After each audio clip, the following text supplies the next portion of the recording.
If no one likes Jessica Tarlov, why do I keep showing her videos?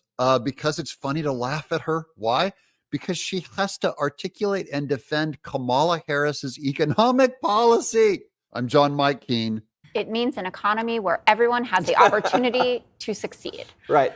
Okay, that's her given the definition of Kamala Harris's opportunistic economy of opportunity, whatever those word salad is.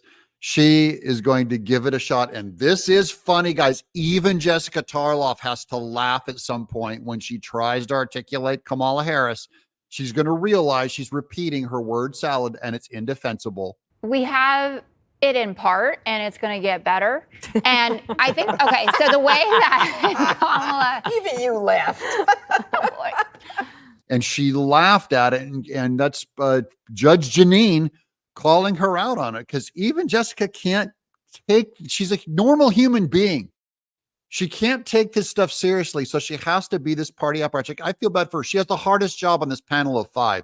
She's a Democrat having to defend Kamala Harris's economics. That's the hardest job in the world.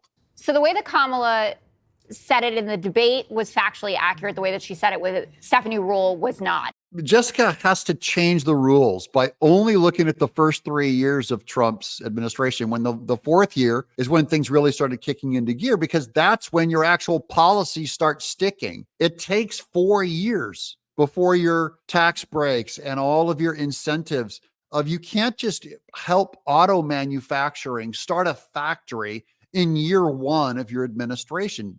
All of Trump's work over his 4 years are going to spill into the first 3 years of the Biden administration's plan. That's how long it takes for a factory to get set up over here.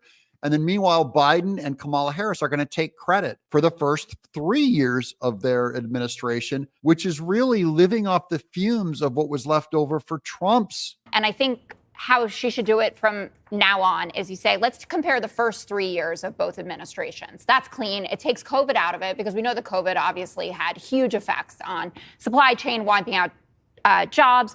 She couldn't even defend what Kamala said in the Stephanie Ruhle interview. I'm not going to show you that interview because I've already shown clips of it. But in the Stephanie Ruhle interview, she kind of Kamala ended up talking about price controls and anything but a decent economic plan. So even Jessica Tarlov has to say she didn't do it on the Stephanie Ruhle interview. Kamala Harris screwed up her own economic plan.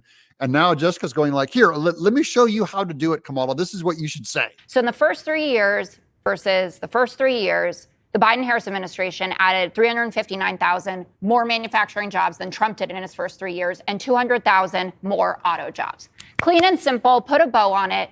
Those are the stats. But they also forget that like the pandemic shut everything down and destroyed jobs, pushed them down and made people unemployed. And then we opened business back up under Biden and Kamala, and those jobs came back in, hundreds of thousands of them. That's not because of Biden and Kamala's brilliant economic policy. It's because we ended the shutdown and put people back to work. Judge Janine. Vote for me. Judge You know Janine. what? I think the only thing that matters is the lady who may or may not be watching us, who says, every time I go to the grocery store, I have to make sure I have enough money in my purse because inflation has gone up. Jessica Tarlov and Kamala Harris will not admit that even if you give people jobs, even if they did happen to create however many thousands of jobs, your money does not go as far. Even if you have a job now, you can't pay for food. You can't pay for gas. There isn't enough money.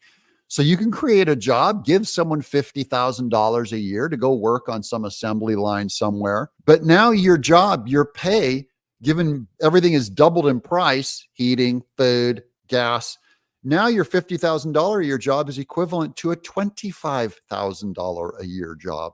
That's what no one will talk about. And that's why we're talking about it right here on John Mike Keene.